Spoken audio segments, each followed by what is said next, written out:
ईश्वरी सर्वभूतानां स्वामिनो भक्त्वये श्रियम्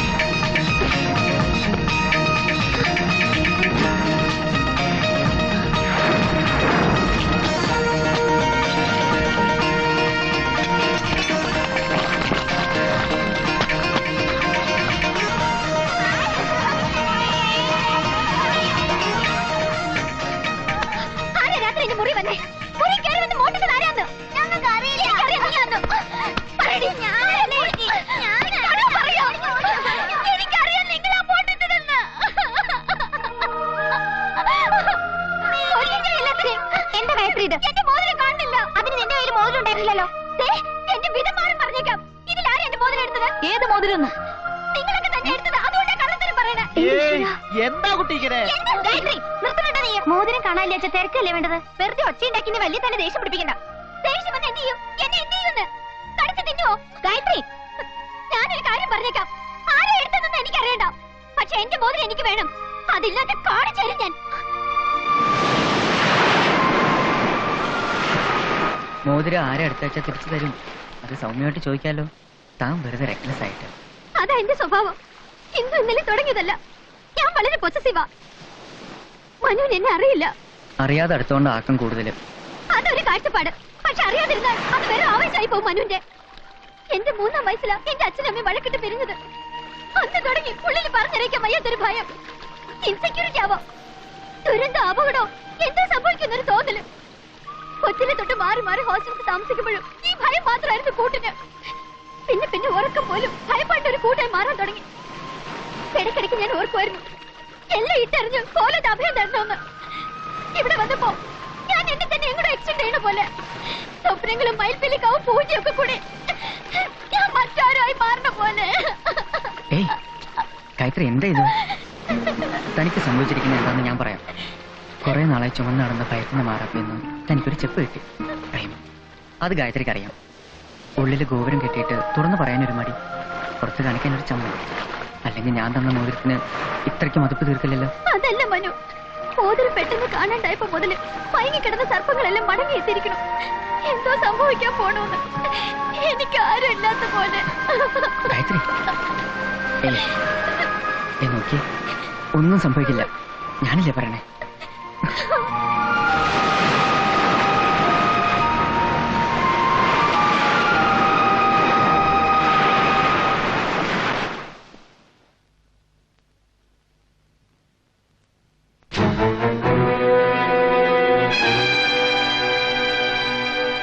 എവിടെ ആയിരുന്നു?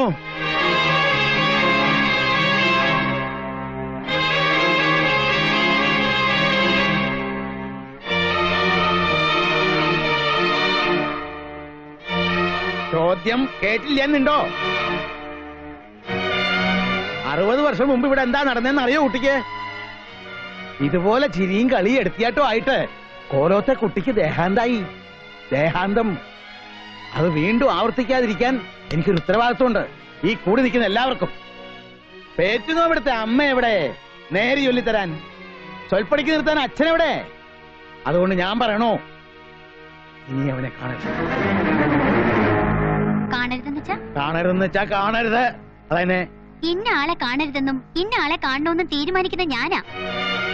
ഒക്കത്തിരിക്കുന്ന ഉണ്ണിയൊന്നുമല്ല ഞാൻ. ഗായത്രി, നീ ആന്റി എന്തിനാ ഇതിനിടെ കയറണേ? കേറിപ്പോയത്ത് ഞാൻ പറയണത് ആ കോലത്ത് നിയമം. എങ്കിൽ നിയമങ്ങൾ എനിക്ക് വിശദമായിട്ട് അറിയണം. എന്റെ നിയമങ്ങളായിട്ട് ചേരുവോ ഇല്ലെന്ന്. നിന്റെ നിയമങ്ങളോ? ആ, എനിക്ക് ഇഷ്ടമുള്ളപ്പോ ഞാൻ ഇഷ്ടമുള്ളവരെ കാണും. ഇല്ലാച്ചാ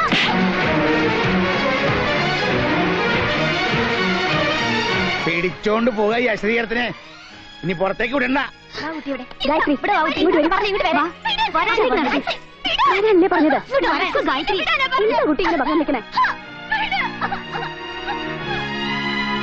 ചന്ദ്രിപ്പാട് കാണുന്നില്ലേ 4-ാം വിരാജിതത്തിന്റെ കോള്?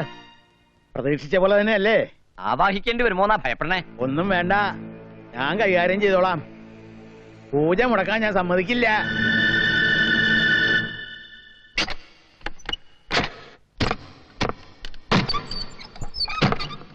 ഗായത്രി, എന്റെ മുറി പൂട്ടിയുടെ നിങ്ങൾ ആരാ എന്റെ പെറ്റമ്മയൊന്നല്ലോ. ഗായത്രി കുട്ടി നിങ്ങൾ പറഞ്ഞ ഞാൻ പറയണതൊന്ന് കേട്ടോ. ഗായത്രി ഞാൻ ഇവിടെ തന്നെ നിൽക്കാൻ പോവാ. അവരെന്ത് ചെയ്യുന്നു കാണണല്ലോ. അടങ്ങ് ഗായത്രി, ധിക്കാരി പെണ്ണെന്ന് ആരെയും കൊണ്ട് പറയിക്കണ്ട. കാര്യങ്ങൾ കൂടുതൽ വഷളാവുള്ളൂ. താൻ പോ. ഞാൻ പോവില്ല. ഇന്നലെ അവരൊക്കെ കൂടി എന്നെ എന്താ ചെയ്തെന്നറിയോ? എനിക്കറിയാം, പക്ഷെ വാശി എടുക്കാനുള്ള സമയമല്ലത്. ഞാൻ പറഞ്ഞത് കേൾക്ക്. മനു അവരുടെ കൂട്ടത്തില ചെയ്തിട്ടില്ല. ഞാൻ മനസാക്ഷി കുത്തില്ല, കുറ്റബോധമില്ല. പിടിച്ചു കുത്തി നെറ്റിയോട് അക്ഷരം വരപ്പിക്കാൻ ഞാൻ ആരും സമ്മതിക്കില്ല. എന്താ എന്താ ഇവിടെ കുട്ടി എന്തിനാ എവിടെ നിൽക്കണേ? ഇറങ്ങി പോവാ. ഞാൻ പോവില്ല. ഇറങ്ങി പോണ്ട അവിടുന്ന്. എന്റെ മോനെ ചീറ്റാക്കാൻ വന്ന് കയറിയിരിക്കുക. ഞാൻ പോവില്ല. ഓരോത്തെ കുട്ടിയെ വീട്ടിലേക്ക് ഒളിപ്പിക്കാൻ മാത്രം വളർന്നു അല്ലടാ. തള്ളയും തന്തയും കൂടെ വളം വയ്ക്കല്ലേ മോനെ തമ്പുരാനാക്കാൻ. എവിടെയാണ് നിന്റെ തന്ത? അല്ല, വീട്ടിൽ കയറുന്നത് ചെറ്റത്തും പറയുന്നു. എന്ത് പറഞ്ഞു? നിങ്ങളാരോ കോലത്ത് കൂട്ടുപെട്ടാളാ? തുറക്കിലിടയ്ക്ക് തല്ലിക്കൊല്ലാനും പോണിട്ട് പുറത്ത്.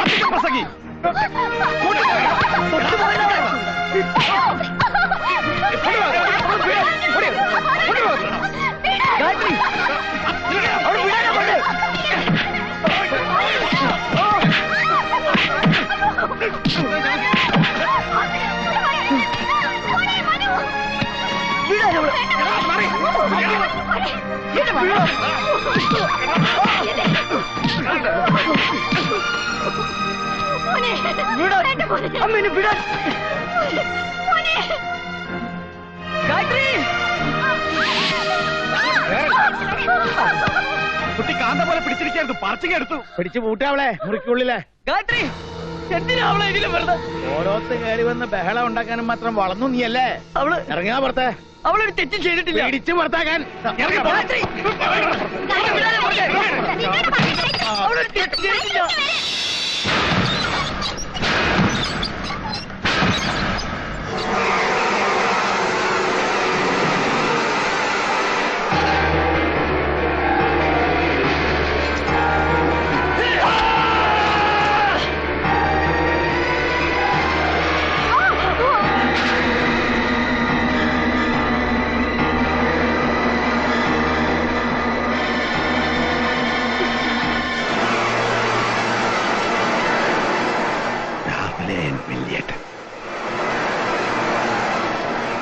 അപമൃത്യുവെന്ന് കരുതി പിണ്ടം വെച്ചു.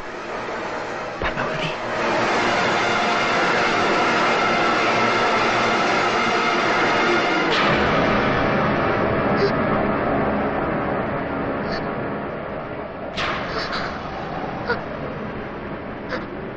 കുട്ടിമാണി, കുട്ടിമാണി തന്നെ.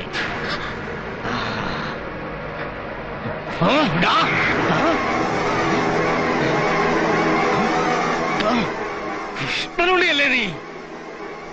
കിലിട്ട കൃഷ്ണനുണ്ടി, നീ മരിച്ചില്ല അല്ലേ?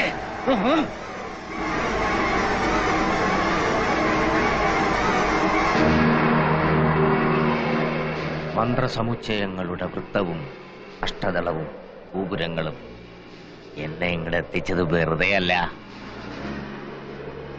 58 വർഷം മുമ്പ് കൈവിട്ട കർമ്മം ശരവത്തിൽ പൊതിഞ്ഞ് തനിയാവർത്തനം ചെയ്യാൻ ഞാൻ എത്തിയിരിക്കുന്നു.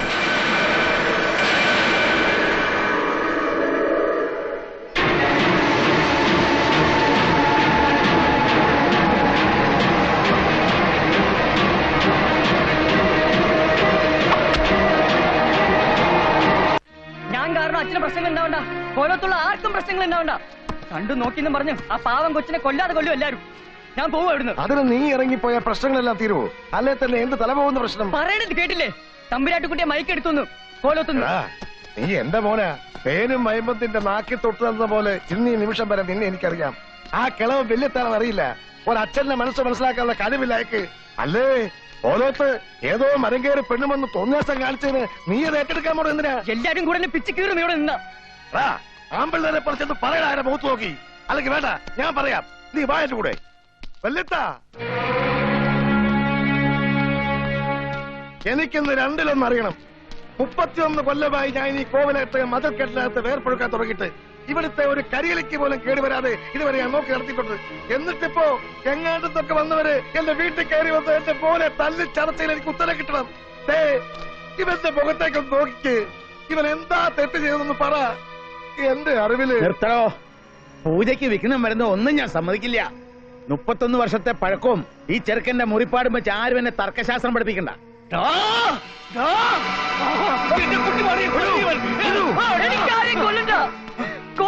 പൂജ മുടക്കേ വേണ്ട. പക്ഷെ പതിവ് കണ്ട ഈ മുഖം പെട്ടെന്ന് എന്നെ തിരിച്ചറിയാതെ ഓരോന്ന് പറഞ്ഞത് കേട്ടപ്പോ മനസ്സിലൊരു നീറ്റില്ല. ഉന്തിത്തള്ളി വായിട്ടടിച്ച ആരും എന്നെ പുറത്തിറക്കാൻ ശ്രമിക്കണ്ട. ഞാൻ പൊയ്ക്കോളാം വല്യത്ത, ഞാൻ പൊയ്ക്കോളാം. നിങ്ങൾക്ക് ആർക്കും ഒരു കുറവുണ്ടാവണ്ട. ഞാൻ അറിയാതെ ഓരോന്നും നനച്ചുപോയി, ഓരോന്ന് ആശിച്ചുപോയി. എല്ലാം എന്റെ തെറ്റാ, എല്ലാം എന്റെ തെറ്റാ, എല്ലാം എന്റെ തെറ്റാ.